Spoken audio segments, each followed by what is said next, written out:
हम सभी को कौतूहल होता है कि आखिर ये सैटेलाइट क्यों छोड़े जाते हैं, क्या महत्व है इनका?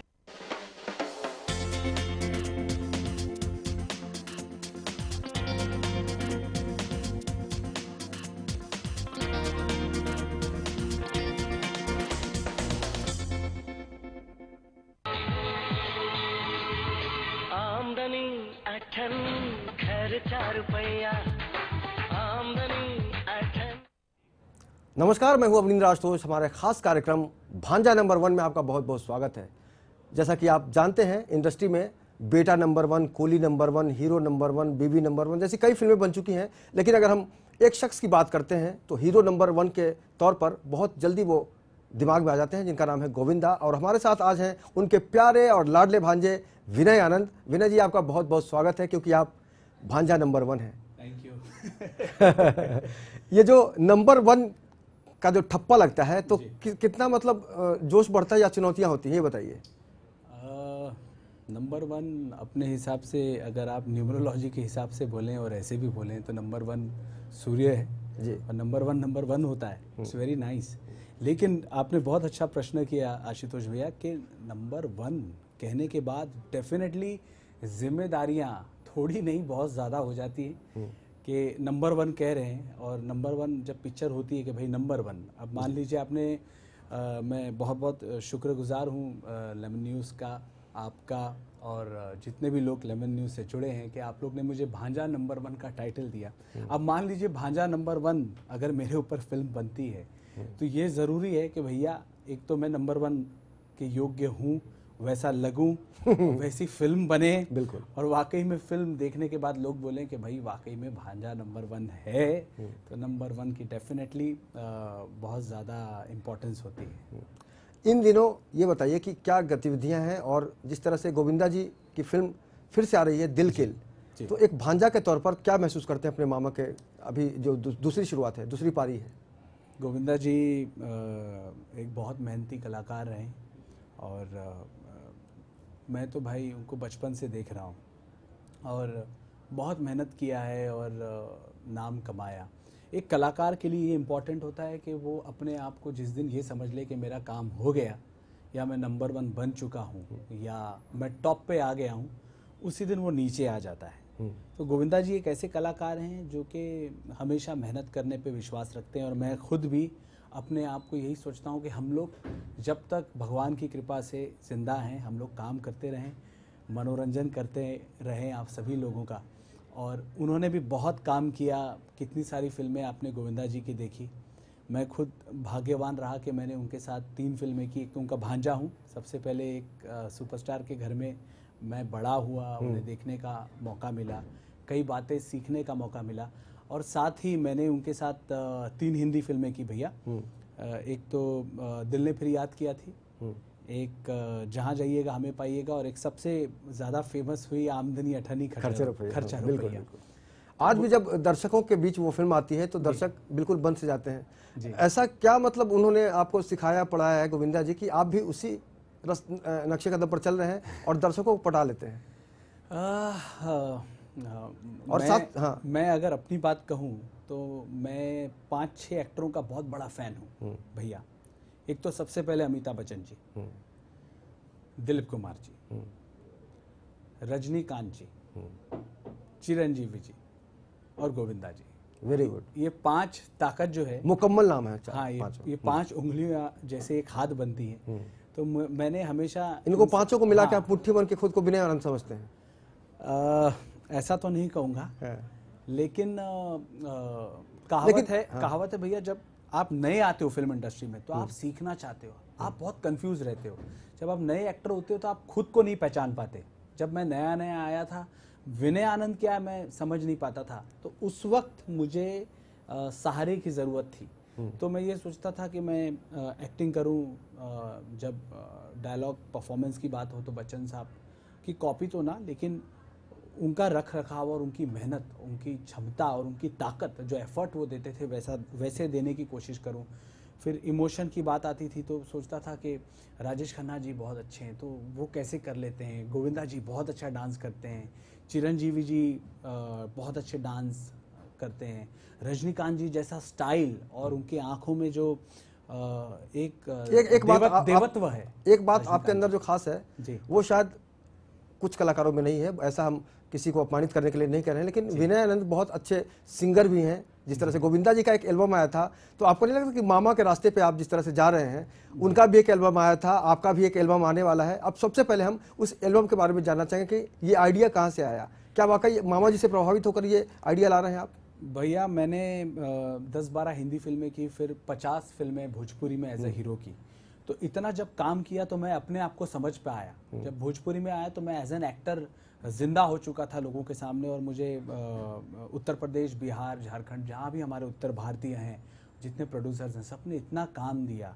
और मैंने 50 फिल्म की। उसके बाद मुझे एहसास हुआ कि मैं विनय आनंद हूँ और मेरी क्या क्या कला है। तो एज ए सिंगर मुझे हमेशा शौक रहा है। मेरी नानी निर्मला देवी जी ठुमरी गायिका रहीं, गोविंदा जी की मम्मी। बनारस में लच्छू महाराज जी तबला वादक रहे। तो म्यूज़िक हमारे फैमिली में रहा है, कण कण में कला। हाँ, तो मैं हमेशा गाना गाता रहा और लोग यही कहते रहे कि आप बहुत अच्छा गाते हो। तो मेरी वाइफ ज्योति आनंद जी ने मुझे बोला कि विनय आप अपना म्यूज़िक वीडियो एल्बम क्यों नहीं निकालते। Very good. मैंने बोला ये तो बहुत अच्छी बात है, अभी मुझे बॉलीवुड में आना है वापस। भोजपुरी तो करता रहता हूँ और करता रहूँगा भाई। रोटी उन्होंने दिया है और हमेशा काम करते रहना है। तो अब बॉलीवुड में आने की इच्छा जागी है भैया। और साथ ही ये है कि एंट्री कैसे मारूं। तो ये था कि चलो अब मैं एज अ पॉप सिंगर, क्योंकि पॉप सिंगर की दुनिया जो होती है भैया वो अलग है। अलग है। पॉप सिंगर जो है वो आत्मा में बसता है और सदा रहता है जिंदा। क्योंकि आप देख लीजिए, अगर आप हमारे हिंदुस्तान की बात करें तो लकी अली इतने अच्छे सिंगर हैं, सोनू निगम जी इतने अच्छे उनके एल्बम्स निकले हैं, और लेटेस्ट में हमारे यो हनी सिंह जी भी चल रहे हैं। तो और अगर विदेश की बात करें, इंटरनेशनल मार्केट की बात करें, तो मैं माइकल जैक्सन का बहुत बड़ा फ़ैन हूँ, ब्रिटनी स्पीयर्स, मैडोना। तो ये जितने नाम मैं ले रहा हूँ, शकीरा, ये सब सिर्फ एज अ पॉप स्टार जाने जाते हैं। सो मुझे ये था कि पॉप स्टार एक बहुत बड़ा प्लेटफॉर्म है, जो मेरी इच्छा थी कि मैं एज अ सिंगर आऊँ और मैं गाना गाऊँ। तो बस कुछ भैया एल्बम लेके आ रहा हूँ। बिल्कुल। गाने की जब बात ही निकल पड़ी है तो दो चार कुछ पंक्तियां हम जरूर सुनना चाहेंगे, चाहे वो एल्बम से लें आप या अपनी फिल्मों से, क्योंकि हमारे दर्शक अब तक पक रहे होंगे हमारी बातों से कि बातें हो रही है, गाना कब होगा। तो प्लीज कुछ पहले हो जाए। बिल्कुल भैया, एंटरटेनमेंट हम लोगों के खून में है, तो डेफिनेटली एंटरटेन तो करूँगा। और एक गाना आपको सुनाता हूँ, जरूर, पॉजिटिव गाना देना चाहता था मैं। तो ये सुन ओ मौला पैसे वाला बना, मेरा भी बैंक बैलेंस बढ़ा, मैं भी किसी से कम नहीं, जो सब करते हैं करूँ मैं वही, मुझे सफलता की सीढ़ी चढ़ा, ऊंचे से ऊंचा मुकाम दिला, ट्याऊ ट्याऊ ट्याऊ ट्याऊ ट्याऊ ट्याऊ ट्याऊ ट्याऊ ट्याऊ, फिल माय पॉकेट, ट्याऊ ट्याऊ ट्याऊ ट्याऊ। एक ये गाना है भैया।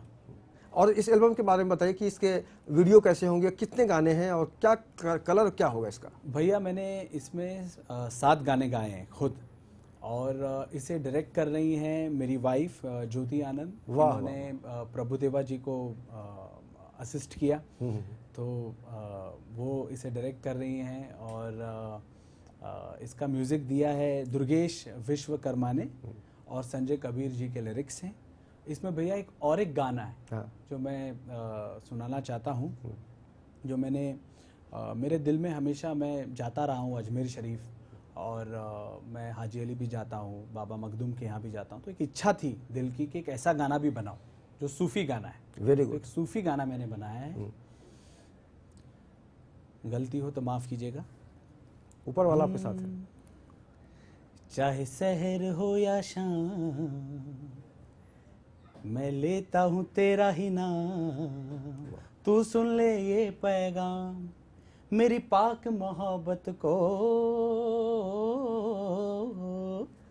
मेरी पाक मोहब्बत को मौला आला दे मकाम। वाह वाह, मकाम मकाम, सलाम सलाम सलाम, अस्सलाम वालेकुम वालेकुम वालेकुम, अस्सलाम वालेकुम वालेकुम वालेकुम। बहुत खूब। और जाहिर सी बात है जब आपने इस आइडिया पे काम करना शुरू हुआ होगा, किया होगा, तो मामा श्री तक ये बात पहुंची होगी। पहला क्या रिएक्शन था मामा श्री का? जब मैंने गाने इसको किया और मैंने उनको सुनाया तो वो he was shocked, he was like कि विनय, मुझे सबसे अच्छी बात ये लगी कि तेरे सारे गाने के जो लिरिक्स हैं वो बहुत ही पॉजिटिव हैं। वाह। और जब हम लोग मास कम्युनिकेट करते हैं तो हमको ये देखना होता है जब हम गाने दे रहे हैं मार्केट में कि लोग उससे सीखें और उनको कान में सुनने को अच्छा लगे और वो उनके दिल में बस जाए। बिल्कुल। तो भैया एक मेरा गाना है, क्योंकि पॉजिटिविटी की बात हुई है तो आपको सुनाना चाहता हूं। जरूर जरूर। एक गाना है, रैप है थोड़ा सा। ससुरी भैंस की पूंछ, टिंग टिंग टिंग टिंग टिंग, ससुरी भैंस की पूंछ, ई टेंशन ऊ टेंशन कवनो टेंशन नाले, अरे साडे नाल पंगड़ा पा यारा नचले गाले, ए पंडी ए मंटी बागो नराचे पावे, खोटा काम करो नथी विनय तमे समझावे, बरा सांगा घाबरू नका गणपति बापा आए, बाबू मुशाए अड़ी बापा लेमैन की पीछाए, देखा तूने लेमैन कितना होता है मजबूत, सुबह सुबह पीता है ताजा ताजा भैंस का दूध, वाह। भैंस की पूंछ। वाह वाह वाह। दुनिया में बड़ी अच्छी बात है कि आप भैंस की बात कर रहे हैं और भैंस को पूछने की बात कर रहे हैं, तो निश्चित रूप से दर्शकों के लिए बहुत कुछ नया होगा इसमें।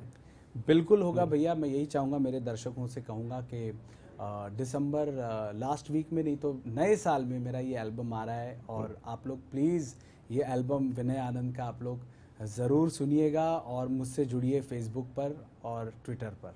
बिल्कुल जी विनय जी, ये जो यात्रा है वो तो सतत जारी रहती है निश्चित रूप से, और कई बदलाव भी आते हैं, लेकिन भोजपुरी इंडस्ट्री में भी आपने डंका बजाया और आपकी तारीफ मनोज तिवारी हो, निरहुआ हो, रवि किशन हो, बाकी जितने भी स्टार हैं सबके आप लाडले बन गए। तो क्या मंत्र आप किस तरह से पटाते हैं सबको कि सब आपके फैन हो जाते हैं? भैया मुझे ये लगता है कि सबसे पहले तो किसी भी व्यक्ति को अहंकार नहीं होना चाहिए और वो कंफ्यूज ना हो कि मैं ये बनूंगा, मैं वो बनूंगा, मैं यहाँ से बनूंगा, मैं वहाँ से बनूंगा।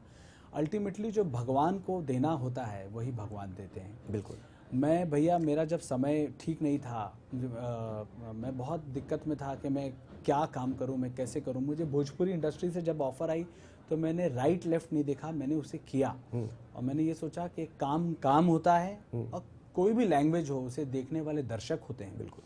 तो मुझे खुशी है भैया इस बात की कि मैंने भोजपुरी इंडस्ट्री में काम किया और मुझे थोड़ी पता था कि मैं 50 फिल्में कर लूँगा 6 साल में।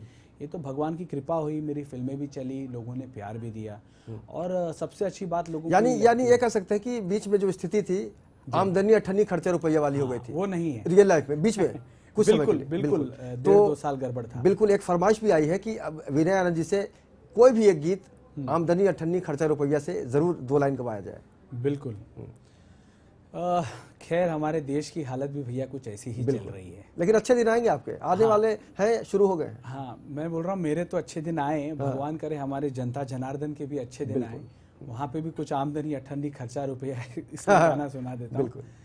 आमदनी अठन्नी खर्चा रुपया, आमदनी अठन्नी खर्चा रुपया, हो है यही सबकी टेंशन, लाइफ लंबी छोटी पेंशन। और अगर सच कहूं तो 30 रुपया आलू है भैया, आमदनी अठन्नी खर्चा रुपया।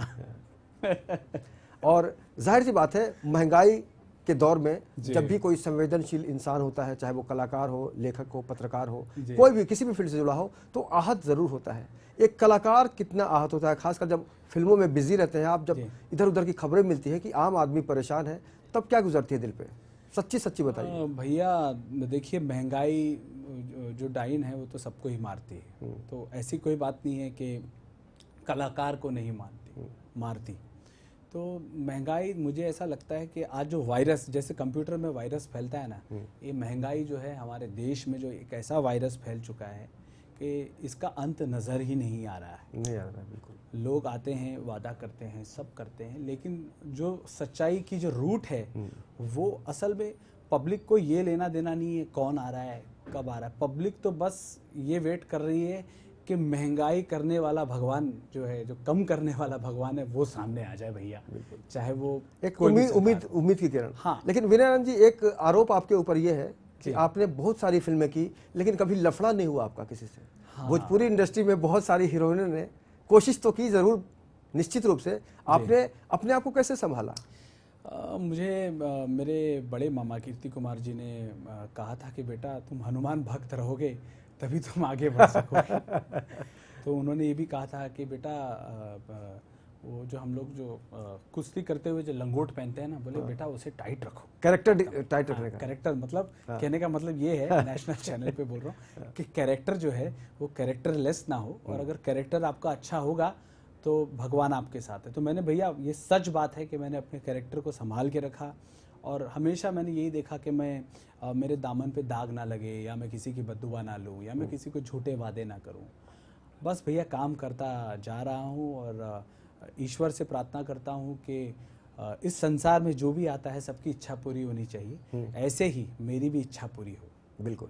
और इच्छा की जब बात हो ही चली है तो क्यों ना भोजपुरी इंडस्ट्री के उन दर्शकों की इच्छा भी पूरी कर दी जाए जो विनय आनंद जी से उम्मीद लगाए बैठे हैं। जी। निश्चित रूप से आपने बहुत सारे हिट फिल्में दी हैं भोजपुरी इंडस्ट्री की, तो थोड़ी भोजपुरी में भी कुछ हो जाए। बिल्कुल भैया, हम तो सबसे पहले ऐसे से लेमन टीवी के जरिए से भैया बिहार की जनता के, उत्तर प्रदेश की जनता के, और हमारे उत्तर भारतीय भाई लोग के एकदम सम्मान करतानी, प्रणाम करतानी, और रउआ लोग से ये कहब कि भैया लोग अपन आशीर्वाद ऐसे ही विनय आनंद पे स्नेह आशीर्वाद बना के रखी। अगर कौनो गलती भइल बा तो भैया हमके माफ़ करी, और ऐसे ही काम देत रही जब तक हमारी ज़िंदगी बा। और जब भोजपुरी के बात होवेला ना भैया, तो गाना तो गाई के पड़ेला भोजपुरी में। तो हमार भोजपुरी या दर्शक खातिर एगो हम गाना सुनाई, अगर आपके आज्ञा हो। एकदम बा, फुलवा।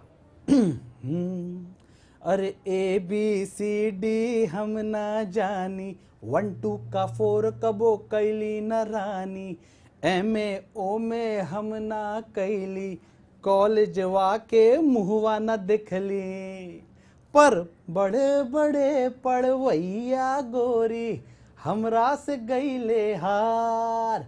अरे सुन मोरी बबुनी है, अरे सुन मोरी बबुनी हम विनय भैया, सुन मोरी बबुनी हम विनय भैया। बीच में कई ऐसे कलाकार आ गए थे भोजपुरी इंडस्ट्री में जिनका कोई नाता नहीं था, कोई जुड़ाव नहीं था, बस किसी तरह काम करना है, उसको हम घुसपैठ के तौर पर देख सकते हैं, लेकिन वो ज्यादा चल नहीं पाते हैं। हाँ। तो भोजपुरी इंडस्ट्री की जो आज की जो स्थिति है, उसका जो एक अजीबो गरीब स्थिति हो गई कि बड़े जो फाइनेंसर हैं, बड़े जो प्रोड्यूसर हैं, उनकी दिलचस्पी भी कम हो गई है। इसके लिए जिम्मेदार आप किसको मानते हैं विनय जी? भैया मैं सबसे ज़्यादा जिम्मेदार ये नहीं मानूंगा कि या बोली में गड़बड़ थी या कुछ थी। मुझे ऐसा लगता है कि हमारे भोजपुरिया जो हमारा जो कल्चर है और जो संस्कार है, वो जब गिरता है ना तो मामला गड़बड़ होता है। बिल्कुल। कुछ एल्बम बनाने वाले कुछ लोग जो थे, उन्होंने जो डबल मीनिंग गाने की जो गंद मचाई वो, और मुझे ऐसा लगता है भैया कहीं ना कहीं हमारे बिहार और उत्तर प्रदेश की सरकार ने तो खैर अभी भोजपुरी फिल्मों को सपोर्ट करने के लिए कह भी दिया है। मैं यही कहूँगा कि हमारी बिहार सरकार जे बा, हमारी बिहार जो सरकार है वो भी डेफिनेटली भोजपुरी फिल्मों के लिए, अपनी भाषा के लिए कम से कम योगदान करना चाहिए, जो कि अभी तक मैं आरोप नहीं लगाऊंगा, लेकिन ये सत्य है कि अब तक भोजपुरी इंडस्ट्री के लिए सरकार ने अभी तक कुछ ऐसा कुछ किया नहीं है। बिल्कुल नहीं किया। तो अगर सरकार की तरफ से भैया कदम होगा, जैसे टैक्स फ्री कर दें, भोजपुरी फिल्मों को सब्सिडी दे दें, भोजपुरी के थिएटर्स जो हैं। लेकिन आपकी इंडस्ट्री से बहुत सारे लोग जो हैं वो आज पावर में है, उनको जनप्रतिनिधि बनाया है जनता ने। चाहे अगर हम शत्रुघ्न सिन्हा की बात करें, बिहारी बाबू के तौर पर उन्होंने भोजपुरी फिल्मों का भी विकास किया। मनोज तिवारी से एक उम्मीद थी, लेकिन अगर आजकल हम इनकी गतिविधियों के बारे में जाने तो क्या उम्मीद है कि वाकई भोजपुरी का जो एक प्रेम है भोजपुरी इंडस्ट्री के तरफ, उम्मीद से जो लोग देख रहे हैं, कुछ फायदा होगा इन दोनों के आने से? भैया मुझे बहुत ख़राब लगता है, मैं आपने जितने तीनों नाम कहे मैं बहुत ज़्यादा उनको सम्मान करता हूँ और पर्सनली जानता भी हूँ। विनय बिहारी जी इतने ऊंचे पद पर हैं, मनोज तिवारी जी भी अपनी जगह बहुत ऊंचे पद पर हैं। मैं लेकिन ये उन दोनों के मुंह से सुनना चाहता हूँ कि आज एक सांसद हैं, एक मंत्री हैं, तो मीडिया भैया इस देश में अगर सबसे ज़्यादा ताकतवर मुझे दो ही लोग लगते हैं, एक जनता और एक मीडिया। बिल्कुल। और हम कलाकारों को या हम मंत्रियों को या हम सांसद भी हैं, उनको मीडिया का सपोर्ट मिलता है, तो मीडिया के ज़रिए ही सही। मैं लेमन न्यूज़ के ज़रिए मैं यही कहना चाहूँगा कि आप सभी ऊंचे लोगों को, जो भाई ऊंची जिम्मेदारियां जिनको मिली है, भगवान ने दी, हमारी जनता ने दी, हमारी जनता भी भगवान से कम नहीं, तो जनता के लिए कुछ करना चाहिए। और डेफिनेटली भोजपुरी भाषा आप अगर इंडस्ट्री में इस लायक हो गए कि आप अगर सांसद बन जाते हैं, मिनिस्टर बन जाते हैं या उस लायक बन जाते हैं, तो क्या आप उस उम्मीद को पूरा करेंगे? मैं ज़रूर करूँगा, और मैं अगर वादा करूँगा तो मैं उसे निभाने की पूरी कोशिश क्या करूँगा ही। क्योंकि आपके मामा श्री को भी मौका दिया गया था, गोविंदा जी को, लेकिन वो इंडस्ट्री से थे, लेकिन उन्होंने साफ कहा कि मुझे पॉलिटिक्स नहीं आती, और यही कारण है कि उनका जो पूरा कार्यकाल था वो विवादित हो गया। लेकिन ये बताइए कि आज की तारीख में गोविंदा जी जिस तरह से फिल्मों में वापसी कर रहे हैं, आप भी लगातार उनको फॉलो करते आ रहे हैं, तो आपकी भी वापसी ज़बरदस्त तरीके से होगी। लेकिन गोविंदा जी की जो फिल्म है उसमें सबसे ज़्यादा पसंद आप किस फिल्म को करते हैं, और उनका सबसे पसंदीदा गाना आपको कौन सा लगता है? भैया, अगर दो बात आपने मुझसे पूछी, अगर आप पॉलिटिक्स की कहेंगे तो लोगों की सेवा करना पॉलिटिक्स नहीं है। अगर आप लोगों की सेवा करेंगे तो वो पॉलिटिक्स नहीं कहलाएगी। लोगों के इंटरेस्ट की बात करेंगे तो वो पॉलिटिक्स नहीं है। मेरा ऐसा सोचना है कि लोगों के इंटरेस्ट की बात करें, उनके दुख दर्द की बात करें, तो वो कोई गलत बात नहीं है। आज बिहार क्या चाहता है आप और हम सब जानते हैं। डेवलपमेंट चाहता है, एनर्जी चाहता है, लाइट्स चाहता है, और इज्जत चाहता है, सम्मान चाहता है। 8वीं सूची में शामिल होना चाहिए था। मैं उम्मीद करूंगा, नरेंद्र मोदी जी का मैं इंटरव्यू देख रहा था, जब वो बिहार गए थे, उन्होंने बोला था मैं 8वीं सूची में भोजपुरी भाषा को लाऊंगा, ये उन्होंने कहा था, मैंने पेपर में भी पढ़ा। लेकिन वो आए हैं और अभी तक हमारी भोजपुरी भाषा को वो 8वीं सूची में नहीं लाए हैं। इससे मुझे थोड़ा सा अंदर से दुख होता है कि अभी उनको वक्त भी अभी। चलिए, आप लोग मिलकर कुछ आंदोलन वगैरह कीजिए, जरूर कुछ ना कुछ उनका भी प्रभाव पड़ेगा। और नहीं होना चाहिए। भोजपुरी मफलर बांध के खांसते हुए आप भी आंदोलन कर सकते हैं, भूख हड़ताल कर सकते हैं, क्योंकि सर्दी का मौसम आ रहा है और जाहिर सी बात है मफलर का चलन अब बढ़ेगा। जी। गोविंदा जी का कौन सा सबसे अच्छा गाना लगता है जिसको आप गुनगुनाते हैं अक्सर? गोविंदा जी के तो कई गाने हैं जो बड़े प्यारे लगते हैं। उनके गाने बड़े मसालेदार होते हैं, बहुत मसालेदार होते हैं। लाल दुपट्टे वाली तेरा नाम तो बता, वाह। ऊंचे सैंडल वाली तेरा नाम तो बता, अरे नाम तो बता, तेरा नाम तो बता, तेरा नाम तो बता। ये वाला गाना भैया अच्छा लगता है। और किस तरह की बातें होती हैं आप लोगों में, अगर हम रिश्तों की बात करें, क्योंकि भांजा नंबर 1 होना बड़ा ही सौभाग्य की बात है। बहुत सारे लोग कोशिश करते हैं गोविंदा बन जाएं, लेकिन आप उनके भांजे हैं, कितना कुछ सीखते हैं एक दूसरे से आप? मैं बहुत अपने आप को लकी मानता हूं कि मैं क्योंकि आप मामा की तरह बहुत अच्छे गाते भी हैं, बहुत अच्छे एक्टर भी हैं, और बहुत अच्छा डांस भी करते हैं जी, है ना? और ऐसा कोई गुण है जिसको आप जनता को बताना चाहेंगे? हम लोग में ये एक अच्छा गुण मुझे लगता है जो परिवार में है। खैर कलाकार तो हम लोग हैं ही, डांस करते हैं, कॉमेडी करते हैं, एक्शन करते हैं, लेकिन एक रूट्स जो होता है, जो एक पेड़ का जो रूट होता है अंदर, वो अगर मजबूत है और वो अगर बुलंद है तो भैया पेड़ अच्छा होता है। और हमारा रूट ये है कि हम लोग संस्कारी हैं। हम लोग, मैं आपने बोला गोविंदा जी और मैं जब हम लोग बैठते हैं तो हमेशा यही बात होती है स्वास्थ्य की, सबसे पहले हेल्थ की बात। पिछले दिनों आपने सेल्फी भी बहुत अच्छा निकाला था गोविंदा मामा जी के साथ। जी, वो हमेशा यही बोलते हैं कि बेटा विनय, बेटा सुंदर लगने के लिए कोशिश करना सबसे अच्छी बात है। और ये फिल्म इंडस्ट्री जो है, ये एक ऐसी जगह है जो आदमी सजने संवरने में ही उसकी ज़िंदगी निकलती, तो इससे अच्छी क्या बात है। बोलते तुम क्यों टेंशन लेते हो बेटा, सवेरे उठो, 4 बजे उठो, पूजा पाठ करो, जिम जाओ, बोलते हैं स्नान करो, स्विमिंग करो, रनिंग करो, हमेशा हेल्थ की बातें, अच्छा खाओ, बादाम पिस्ता खाओ, सेहतमंद रहो। और हाँ, हमारा परिवार जो है भैया वो स्मोक नहीं करता जी, वो ड्रिंक नहीं करता। और हम लोग सोशल कभी होते हैं तो भैया एक आध बार छोटा मोटा पार्टी कर लिया, लेकिन नोबडी इज लाइक कि भाई अल्कोहलिक बहुत ज़्यादा है। इसके लिए मैं आपकी पार्टियों में नहीं जाता। तो वाकई जीवन का जो सफर है उसमें कई रंग हैं विनय जी, और आपकी जो यात्रा रही है उसमें हर तरह का कलर हमने देखा है और निश्चित रूप से जिस तरह से आपने योजना बनाई है नए एल्बम को लेकर आगे बढ़ने की, हमारी पूरी शुभकामनाएं हैं। आप हमारे स्टूडियो में आए, आपको बहुत बहुत धन्यवाद और आने वाले समय के लिए बहुत बहुत शुभकामनाएं कि आपका जो एल्बम है बहुत आगे बढ़े और चलते चलते उन दर्शकों को आप क्या कहना चाहेंगे, उन श्रोताओं को आप क्या कहना चाहेंगे जो बहुत सारे एल्बमों से घिरे हुए हैं और आज हर तरह का म्यूजिक है कि आपका एल्बम अगर सुने तो क्यों, क्या खास कहेंगे उनको आप? मैं बहुत लकी रहा, मैंने देवानंद साहब के साथ भैया एक फिल्म की थी। उन्होंने मुझे कहा था कि विनय, इस दुनिया में कोई फिल्म हिट और फ्लॉप नहीं होती जी। ठीक है, बिजनेस होता है, सब होता है, लेकिन जब अपने दिल की कहोगे वो समाज को दे दो जो आपके दिल के अंदर है, और वो समाज देखेगा, दुनिया देखेगी। तो मैं यही कहूँगा कि मेरे जो दिल के अंदर है मैं लेके आ रहा हूँ और वो चलेगा, मुझे पूरी उम्मीद है।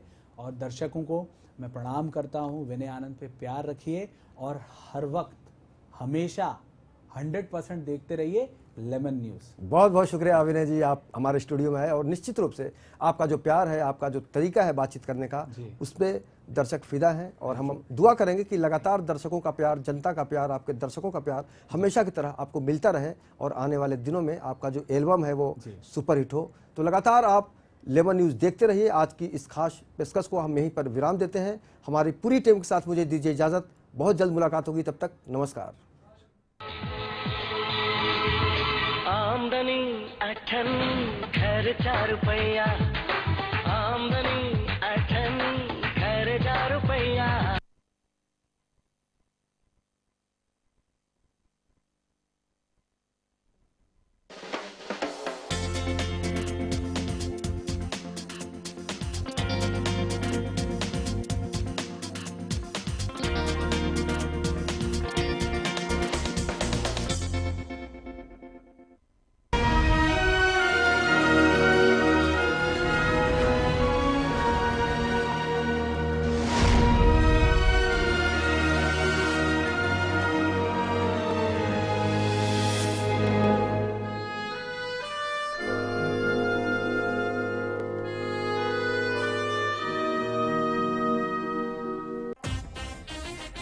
टीवी और बॉलीवुड की छोटी बड़ी हर गपशप, कॉमेडी से लेकर रोमांस तक, ब्रेकअप से लेकर पैचअप तक, सीरियल और बॉलीवुड का हर मसाला मिलेगा लेमन होम थिएटर में।